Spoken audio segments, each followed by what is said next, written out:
Idul Azho kuni siz bilan bizga va barcha yer yuzidagi musulmonlarga muborak bo'lgan bo'lsin. Alloh subhanahu va taolo qilayotgan ibodatlarimizni, duolarimizni qabul qilsin, ijobat qilsin. Qilinadigan qurbonliklarni Alloh taoloni xolis yuzi uchun bo'lishiga o'zi bir tavfiq bergan bo'lsin.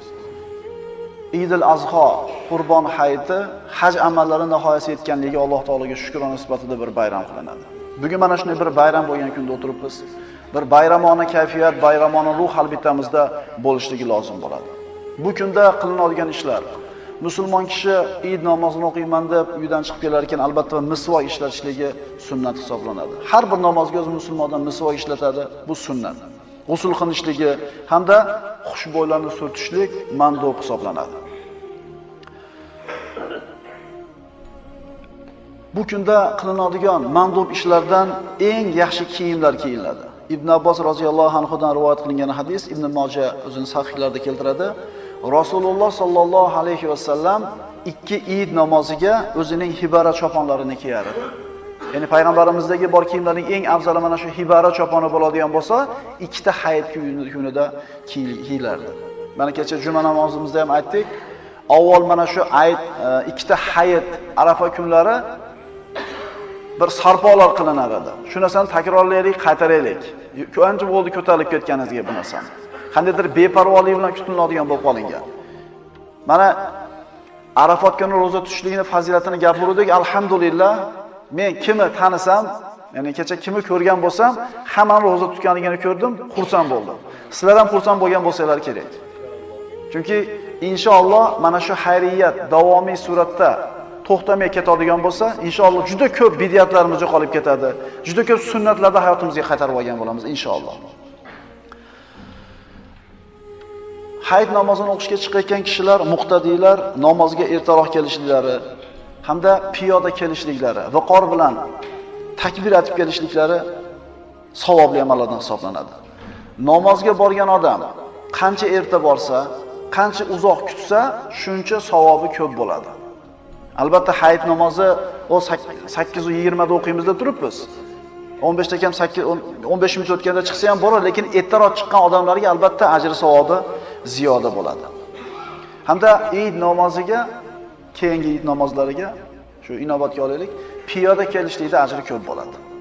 Uyidan piyoda kelishligi oshiqcha uzoq bo'lmagan odamlar piyoda kelsa savobi yana ham ulug'roq bo'ladi. Bu kunda qilinadigan ishlardan oilaga serobchilik qilishlik, mulk-ko'chlikni qilib berishga harakat qilishlik kerak. Ya'ni har doim musulmon odam o'zini ahli oilasini, qarindoshlarini siyla rahim qilib parvarish qiladi, lekin bu kunlardagisi boshqa kunlardan ozgina ziyodaroq bo'lishligi kerak, imkoniyat darajasida. Va har bitta hayit kunida uchragan mo'min kishi xursandchilik izhor qilishligi kerak. Ya'ni Eid bilan muborakbod qilib, bir-birini ko'rganda xursandchiligini izhor qilishligi, Eid bilan tabriklab, hamda musulmon birodarni ko'rganligi bilan quvonayotganligini izhor qilib turishlik kerak. Qovoq solib yurishlik, xo'mrayib yurishlik bu kunga yarashmaydigan fe'llardan. Bir yilda 2 marta keladigan hayit namozida shu hali asablarimizni bir chekkaga qo'yib, nervlarimizni bir chekkaga tahlab qo'yib turib, xushmuomala, chiroyli bir xulq bilan yurishligimiz siz bilan bizga yarashadigan sifatlardan. Inshaalloh hayit namozini mana inshaalloh o'qishlikdan avval bir eslatamiz yana. Hozir yana bir aytib o'taveray. Hayit namozi yilda 2 marta o'qilganligi uchun hammani ham yodida qolavermaydi. 2 rakat Eid qurbon namozini o'qishdan niyat qildim. Xolis Alloh uchun imomga iqtido qildim deb niyat qilgandan keyin Alloh akbar deb takbir aytib qo'l baylanadi. Qo'l baylanib sana o'qiymiz, auzu basmalani aytmay turamiz.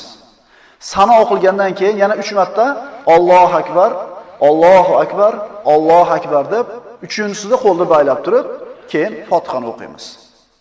Demak, birinchi takbiri tahrimadan keyin, sanodan keyin 3 marta takbir aytamiz. Ikkinchi rakatga turib, ikkinchi rakatda Fotihasi bilan Zam surasini o'qilgandan keyin rukuga ketishdan burun yana 3 marta Allohu akbar, Allohu akbar, Allohu akbar deb turib, 4-chi Allohu akbarda yana rukuga ketamiz. Demak, boshidagi birinchi takbiri tahrimadan keyin 3 marta aytilinadi. ikkinchi rakatda rukusiga ketishdan burun 3 marta takbir aytiladi. Inshaalloh namozni oldida yana bir takror